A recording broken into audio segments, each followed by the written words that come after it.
ഞാൻ ഒരു കാര്യം ചോദിക്കട്ടെ, ഞാൻ ഒരിക്കലും യാതൊരു തരത്തിലും ഒരു കമ്മ്യൂണിറ്റിനും കുറ്റമല്ല. ജാസി ഞാൻ പേഴ്സണലി ഒന്നും പറയുന്നതല്ല. അന്ന് ജാസി ഒരു താടിയൊക്കെ വെച്ചൊരു ലുക്കിലായിരുന്നു. അപ്പൊ ഈ ഒരു ഫ്രണ്ട്ഷിപ്പ് സ്റ്റാർട്ട് ചെയ്യുമ്പോൾ ആ ഒരു ലുക്കിലായിരുന്നു. അപ്പോൾ അത് ജാസി ഒരു ബോയ് ആണെന്നുള്ള രീതിയിലാണോ ആ ഒരു ഫ്രണ്ട്ഷിപ്പിലേക്ക് എത്തിയത്? അല്ലെങ്കിൽ ജാസി ഇപ്പം ഇതേപോലെ ഇപ്പം ഇന്ന് ഒരു സ്ത്രീയുടേതായിട്ടുള്ള വേഷവിധാനവും രൂപത്തിലാണ് ഇപ്പം ഇരിക്കുന്നത്, ഒരു സ്ത്രീയായി മാറിക്കൊണ്ടിരിക്കുകയാണ്. ഇങ്ങനെ അറിയാവുന്നതുകൊണ്ടാണോ, എങ്ങനെയാണ് ആ ഒരു ഇങ്ങനെ ആവുന്നതിൽ എനിക്ക് തീരെ ഇഷ്ടം ഉണ്ടായിരുന്നില്ല. ഇവൾക്ക് ഓൾറെഡി അറിയായിരുന്നു എന്റെ മൈൻഡ് സെറ്റിലേക്ക് ഒരു ഗേളാണ് എന്നുള്ളത്. ഒരാളോട് സംസാരിക്കുന്ന സമയത്ത് അല്ലെങ്കിൽ ഒരാളോട് ഇടപഴകുന്ന സമയത്ത് നമുക്ക് മനസ്സിലാവില്ലേ ജെന്യുവൻ ആണോ അല്ലേ എന്ന് നമുക്കൊരു സാധനം കിട്ടില്ല. സംടൈംസ് അത് റോങ് ആയി പോകും, ബട്ട് എന്നാലും നമുക്കൊരു സംഭവം കിട്ടൂലേ, ആള് ഭയങ്കര ജെന്യുവൻ ആണ് കേട്ടോ, ഈ ഫീലിങ്സ് ജെന്യുവൻ ആണ് എന്നുള്ളൊരു സാധനം കിട്ടൂലേ. ആ സംഭവം എനിക്ക് കിട്ടിയായിരുന്നു.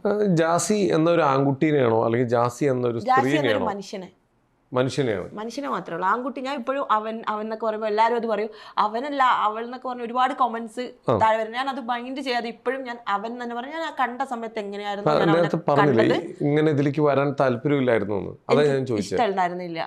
അപ്പൊ ജാസി എന്ന ഒരു ആൺകുട്ടി ലുക്കിലുള്ള എനിക്ക് പേടിയായിരുന്നു. എന്താ വെച്ചാൽ ഈ സർജറി ഒക്കെ കഴിഞ്ഞു കഴിഞ്ഞാല് അത് കുറെ ഒരു പ്രശ്നങ്ങളെ, ഒരു കുട്ടി ഉണ്ടായിരുന്നില്ല അനന്യ പറഞ്ഞിട്ട് ഒരു കുട്ടീനെ പറ്റി അവൻ കേട്ടപ്പോ എനിക്ക് മൈൻഡ് സെറ്റ് അങ്ങനെയാണെങ്കിൽ അങ്ങനെ ആയിക്കോട്ടെ, സർജറി ഒന്നും ചെയ്യണ്ട, നീ ഇങ്ങനെ താടി വേണമെങ്കിൽ എടുത്തോ, വേറെ ഒന്നും ചെയ്യല്ലേ.